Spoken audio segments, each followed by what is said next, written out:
ఎందుకంటే గాసిప్స్ అనేవి ఇప్పుడు కాదు, మొదటి నుంచి ఎప్పటి నుంచో ఉన్నవి అవి.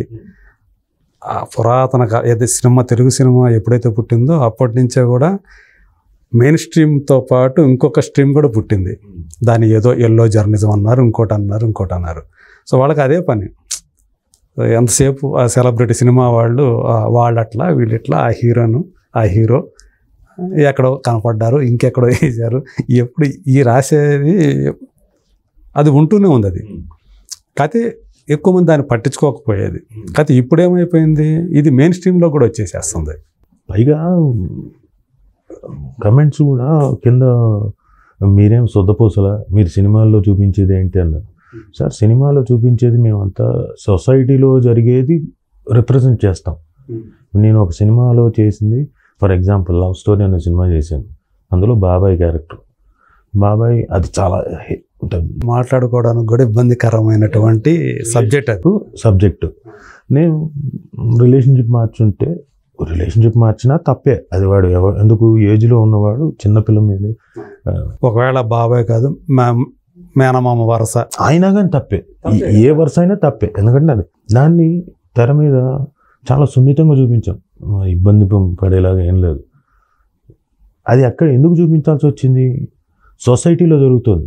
నేను మా శేఖర్ కమ్ముల గారిని, సార్ ఏంటి సార్ ఇది ఇట్లా పెట్టారంటే, సార్ అంటే బాబాయ్ కదా సార్, ఎట్లా చిన్నపిల్ల, సార్ మీరు బాబాయ్ అని అన్నందుకు ఫీల్ అవుతున్నారు, సొంత తండ్రి చేస్తున్నా అండి, ఎన్ని జరగలేదు, ఇవ్వండి చూపించమంటాను. వద్దులేండి సార్, నేను అదేదో చేస్తాను.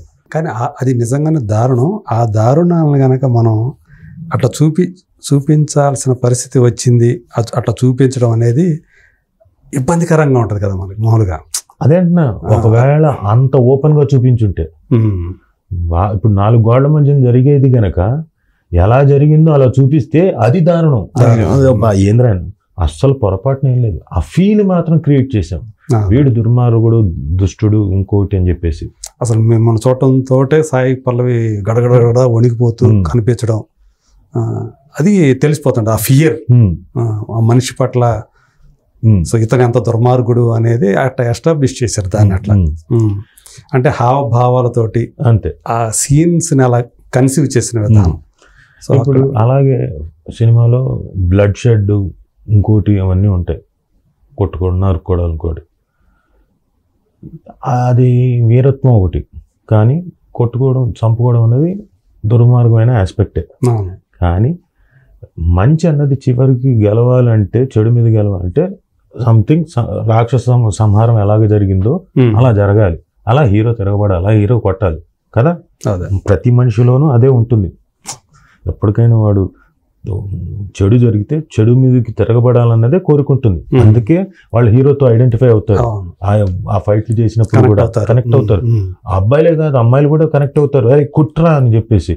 ఈవెన్ సింహాద్రిలో ఆ జనం మధ్యలోకి వచ్చి కేరళలో కొడుతుంటే ఒక అమ్మాయి ఉండి కొట్టని చెప్పేసి ఒక పదం కూడా వాడుతుంది కదా. ఇవన్నీ జనంలో ఉండే, వాళ్ళలో ఉండే ఇదే. అందుకని సినిమాతో కనెక్ట్ అవుతారు. అయితే ఆ సినిమాకి బ్లడ్ షెడ్ గ్లోరిఫై చేసేది ఇంకోటి ఉందని చెప్పేసి వాళ్ళకేమి యూ సర్టిఫికేట్ ఇవ్వరు, ఏ సర్టిఫికేట్ ఇస్తారు, లేదా యూబైఏ ఇస్తారు. మాకు సెన్సార్ ఉంది, ఏది ఏ యూబైఏ యూ. సో ఇక్కడ పిల్లల్ని చూడకుండా, ఎందుకంటే కొంతమంది అర్థం చేసుకోగలుగుతారు, 18+ అయితే they can understand. Maturity levels తక్కువగా ఉంటాయి కాబట్టి ఏ సర్టిఫికేట్ని వాడు రాకూడదు, 16 సంవత్సరాల వాళ్ళు రాకూడదు అని చెప్పేసి, పైబడిన వాళ్ళు రాకూడదు, లేదా 18 సంవత్సరాలు పైబడిన వాళ్ళు రాకూడదు అనేది ఉంటుంది. సో యూబైఏ అంటే 12 ఆ పైన వయసు వాళ్ళు చూడొచ్చు, కింద ఇంకా అంతకంటే చిన్న పిల్లలు చూడకూడదు. అందులో ఒకవేళ సెన్షువాలిటీ ఉందనుకోండి, తెలిసిపోతుంది కదా. సెన్షువాలిటీ ఉందంటే ఖచ్చితంగా వేయిస్తారు అడల్ట్స్ కోసం, అడల్ట్ మూవీ అని కొంత ఉంటుంది. ఇండియన్ సినిమాలో అని ఎక్కువ చూపించారు, కొంతవరకు కిస్సెస్ వరకు ఈ మధ్యన మొదలయ్యాయి. సో ఈవెన్ అది శాటిలైట్ లో టెలికాస్ట్ చేయాలంటే కూడా కంపల్సరీగా యూ సర్టిఫికేట్ తీసుకోవాలి, కంపల్సరీ. లేకపోతే ఏ సర్టిఫికేట్ తీసుకుంటే వేసుకోవాలి, కుదరదు. అది లేట్ నైట్ వేసుకోవాలి. సో ఇవన్నీ ఉన్నాయి సార్. కానీ ఇప్పుడు సోషల్ మీడియా అన్నది దానికి యూ లేదు, ఏ లేదు, సెన్సార్షిప్ లేదు. ఇప్పుడు నేను చూస్తే మామూలుగా ఇన్స్టాగ్రామ్ చూస్తే ఎవరో లేడీ కొంచెం సెన్షువల్గా ఏదో పెట్టుకొని ఇది చేసింది, దానికి ఇంకొక లేడీ బండబూతులు తిడుతూ ఆవిడ్ని అదే వీడియోని పెట్టి కమెంట్ చేసింది. మళ్ళీ ఆవిడ్ని ఆ లేడీ ఎవరైతే ఇది ఆవిడ తిట్టింది. మగవాళ్ళు కూడా అంతగా తిట్టుకోరు, అంత బూతులు వాడరు, అంత లెవెల్లో వాడు. సో సమ్వేర్ ఎక్కడికో వెళ్ళిపోతున్నాం. అది వెళ్లకుండా ఉండడం కోసం ఒక చిన్న, అంటే కొంతమంది నా ఒళ్ళు నా ఇష్టం, నా శరీరం నా ఇష్టం అన్నట్టుగా ఉండేవాళ్ళు ఉంటున్నారు. అట్లా అది దాన్ని ఖండించే వాళ్ళు ఉంటారు, ఆమెను సపోర్ట్ చేసేవాళ్ళు ఉంటారు. మీకు ఇష్టమైతే చూడండి లేకపోతే లేదు అన్నట్టు ఆమెను సపోర్ట్ చేసేవాళ్ళు ఉంటున్నారు. కాకపోతే ఇక్కడ ఒక లైన్ అనేది ఉంటుంది, ఎవరికి వాళ్ళు ఆ లైన్ మనకు మనమే ఆలోచించుకోవాలి. ఎందుకంటే లేదు కదా నా ఇష్టం వచ్చినట్టు చేయకూడదు కదా సార్. ఇప్పుడు నాకు లైన్, ఇప్పుడు స్వతంత్రం ఉంది కదా అని చెప్పేసి మీ స్వతంత్రం ఎంతవరకు, పక్క వాళ్ళని ఇబ్బంది పెట్టినంత వరకు అంతవరకు మీ స్వతంత్రం. మీరు పక్క వాళ్ళని అబ్యూస్ చేయనంత వరకు మీ స్వతంత్రం కదా. మాట్లాడే కూర్చొని డిస్కస్ చేసుకునేంత వరకు మీ స్వతంత్రం. తిట్టడం కాదుగా, కొట్టడం కాదుగా. సో అది ఇబ్బంది. అది దానికి మామూలుగా అయితే ఎవరైనా చూస్తే పట్టుకొని వెళ్తే పోలీసులు డెఫినెట్గా జైల్లో వేసి అది కేసులు మళ్ళీ పెద్ద ఇష్యూ అవుతుంది. సో అలాంటి అక్కడ దాకా వెళ్ళకండి అని చెప్పడానికే ఇది ఒక కైండ్ ఆఫ్ అదే రోజు రిక్వెస్ట్ చేశాం మేము ఆ కెమెరాల ముందే, దయచేసి సార్ ప్లీజ్ అర్థం చేసుకోండి, మిమ్మల్ని ఏదో మీరు పెంచుకున్న ఛానల్ని తుంచేయాలని కాదు, మీరు కష్టంగా వ్యూవర్షిప్ ఎవరైతే వచ్చుంటారు సబ్స్క్రైబర్స్ అది కష్టపడితేనే వస్తుంది, ఒక రోజులో రారు. అది ఓవర్ ఎ పీరియడ్ ఆఫ్ 1 సంవత్సరం 2 సంవత్సరాలు కష్టపడితే వచ్చి ఉంటుంది. అయితే అది లేకుండా ఏమైనా పెట్టుంటే, ఇలాంటి డెరిగేటరీ ఏమైనా పెట్టుంటే తీసేయండి, డిలీట్ చేసేయండి, అయిపోయింది. దాంతో సమస్య పోతుంది, అక్కడతో సమస్య లేదు కదా, అయిపోతుందని ఇక నుంచి తీసేయండి, రాకుండా చూసుకోండి, చేసేయండి అని చెప్పేసి రిక్వెస్ట్ చేసాం. కానీ వాటి మీదే బతికే వాళ్ళు ఉంటారు కదా, మరి ఎట్లా సార్ నేను ఒకటి మనము పారాసైట్లు కాదుగా, మీరు వాటి మీదే బతకడం డెఫినెట్గా.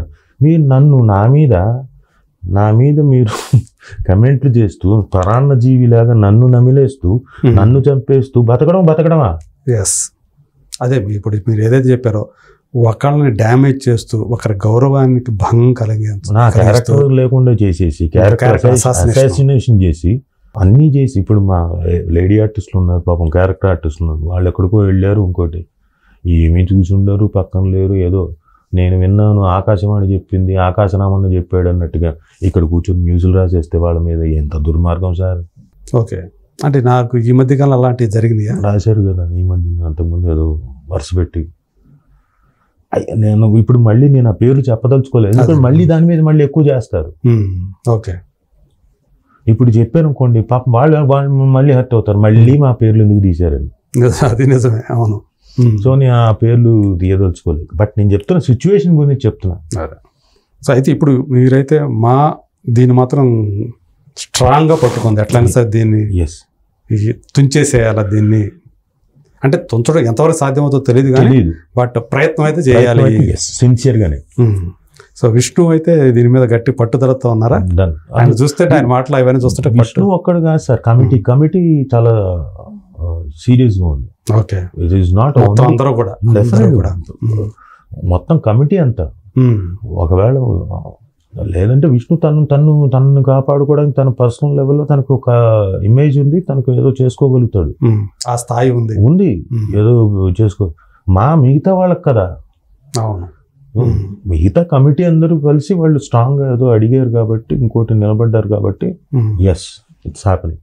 ఓకే, సో మీకు నమ్మకం ఉందా ఇది మార్పు వస్తుంది అని నమ్ముతుందా? మార్పు సార్ ఒకే రోజు రాదు, ఒకే రోజులో రాదన్న సంగతి మా అందరికి కూడా తెలుసు, కానీ ప్రయత్నం చేయాలిగా. ఇప్పుడు అంతకుముందు కూడా మాట్లాడాం దీని గురించి, మాట్లాడాం కదా. బట్ 8 నెలలు 9 నెలల నుంచి కంటిన్యూస్గా ప్రయత్నాలు చేస్తూ ఉంటే ఇప్పుడు ఒక మెయిన్ ఇన్సిడెంట్ వచ్చి బేస్ చేసుకొని ముందు పడి ఇంకోటి అయ్యింది కాబట్టి ఇంకా మేము అప్రోచ్ అవ్వడానికి మా వాయిస్కి ఇంకొంచెం సాధారణంగా ఏంటంటే ఇలాంటి వాళ్ళు ఏదైతే ఉంటారో ఆ టైంకి మాత్రం కొంచెం సైలెంట్గా ఉంటారు. మళ్ళీ ఈ వేడి తగ్గిన తర్వాత మళ్ళీ బయటకు వచ్చేస్తారు. ఏమో సార్, కాదు ఇది నిరంతర పోరాటం. ఎందుకంటే మనం చూసి మనకి పైరసీ వచ్చినప్పుడు ఎలా ఉందో ఇప్పటికే ఉంది పైరసీ. దాన్ని ఎరాడికేట్ చేయలేకపోయారు ఎవరు కూడా, ఎంత ప్రయత్నం చేసినా. సో ఎంత చేసినా ఒక డొమైన్ బ్లాక్ చేస్తే వాడు ఇంకొక డొమైన్ పెట్టుకుంటున్నాడు, ఇంకో యూఆర్ఎల్ పెట్టుకొని చేస్తాడు. అది మొత్తానికి ఈరోజు సినిమా మార్నింగ్ రిలీజ్ అయిందంటే సాయంత్రానికి వచ్చేస్తుంది, ఎంత పెద్ద సినిమా అయినా. సో ఇది కూడా అంటే నిరంతరం ఫైట్ చేయాల్సినటువంటి అవసరం అయితే ఉంది. మరి చూడాలి, మీరు ఏదైతే ఒక కృషి మొదలు పెట్టారో అది సత్ఫలితాలు ఇస్తే అందరికీ సంతోషం. కొన్ని మనం కూడా భరించలేం కదా అలాంటి, కొంత నవ్వుకోవటానికి అనుకుంటే పర్వాలేదు. తప్పకుండా ఇప్పుడు నా మీద కొన్ని ట్రోల్స్ వచ్చాయి, ఇంకోటి వచ్చేసారు కొన్ని, అంటే సరదాగా చేసిన ట్రోల్స్. చచ్చిపోతాడు మామూలుగా, రావడం చచ్చిపోయాడు, ఎక్కడో కాస్త ఇక్కడ చచ్చిపోయాడు. ఎంతమందిని చంపేశారండి బాబు. నేనే ఒకసారి చూసి అంతకుముందే మాట్లాడి అట్లా ఉన్నాడు మామూలుగా, ఇది ఎప్పుడు జరిగిందంటే చూస్తే అది ఫేక్ అట్లా వచ్చేస్తున్నాయి. చూస్తే అట్లాంటి ఇప్పుడు ఎవరైతే బతికి ఉండారో ఎంతమంది ఉండారో, అందులో ఆరోగ్యంగా ఉండారో వాడు అందరిని చంపేశారు. అది ఒకటి. ఇప్పుడు నా మీద ఇదే డిస్కషన్, వీరసింహారెడ్డిలో చనిపోయినప్పుడు దాని మీద డిస్కషన్ పెట్టారు. ఎక్కడో కలిస్తే ఇక్కడెక్కడో తెచ్చిపోవడం ఏంటి, ఇతను రావడం చనిపోవడానికి వస్తాడు మావా అని సరదాగా మాట్లాడుకున్నా. ఎస్, అది నేను కూడా ఎంజాయ్ చేశాను. సో అట్లాంటివి డెఫినెట్గా వీళ్ళు ఎవరు పట్టించుకోరు, సరదాగా నవ్వుకుంటారు. సో సినిమా క్యారెక్టర్ గురించి అనమాట అది. మిగతా కొంతమంది ఆర్టిస్ట్ని పాపం బతుకున్న ఆర్టిస్ట్ని చంపేశారు. అవును, అది మాకు అర్థం కాలేదు. అంటే రీచ్లో లేం కదా. ఇప్పుడు వాళ్ళ రీచ్లోకి వెళ్తే మా అసోసియేషన్ వాళ్ళ నంబర్ మారిపోయింది, దొరకలేదు. ఇది చచ్చిపోయాడు ఇంకోటి అనుకొని చెప్పేసి అసోసియేషన్లో ఉన్నవాళ్ళు నిజమే అనుకొని మేము అనుకున్నాడు. అదే ఆయన he was there in pension దీంట్లో ఉన్నాడు, ఇవ్వలేదు.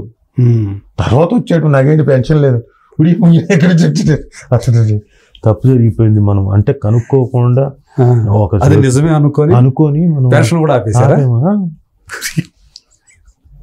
చూడండి ఎంత దారుణం జరిగిపోతుంది. నిజంగానే సంతకం పెట్టవలసిన సంతకం అప్పట్లో నేను సంతకాలు పెట్టాల్సిన నేనే, తప్పు జరిగిపోయింది. మనం ఏమో కన్ఫర్మ్గా తెలుసుకోకుండా ఇలా చేసాం. వచ్చిన ప్రాబ్లం అంటే ఆయన ఫోన్ నంబర్ మారిపోయింది, నాట్ రీచబుల్ లో ఉన్నాడు ఆయన, రీచబుల్ లేడు. ఈ న్యూస్ వచ్చింది అనుకున్నాం, సరే అని చెప్పేసి ఒక లేడు కదా అని చెప్పేసి ఆపేశారు మీరు. అయ్యో, ఆయన లవోదీపమంటే వచ్చాడా? మన తర్వాత వచ్చాడు, ఏంటి రాలేదని. సో ఇట్లాంటివి జరిగాయి. ఇబ్బంది అదే, ఇలాంటి వాటి ఇవి కూడా జరుగుతాయి అనమాట. ఖచ్చితంగా సార్. అదే మనము కొన్ని ఇప్పుడు హిందీ ఆర్టిస్టులు పాపం మన వాళ్ళకి ఇంకా ఎక్కువ కాదు కానీ మధ్యలో మాట్లాడి తగ్గించేశారు ఈ మధ్యన. హిందీ ఆర్టిస్టులు అయితే దండలతో సహా వేస్తున్నారు. మామూలుగా చూస్తుంటాం కదా, దండేసి అంటే కింద దాని మీద కామెంట్లు ఏంటంటే ఓ రిప్ సార్ అని చెప్పేసి ప్రతి వాళ్ళు పాపం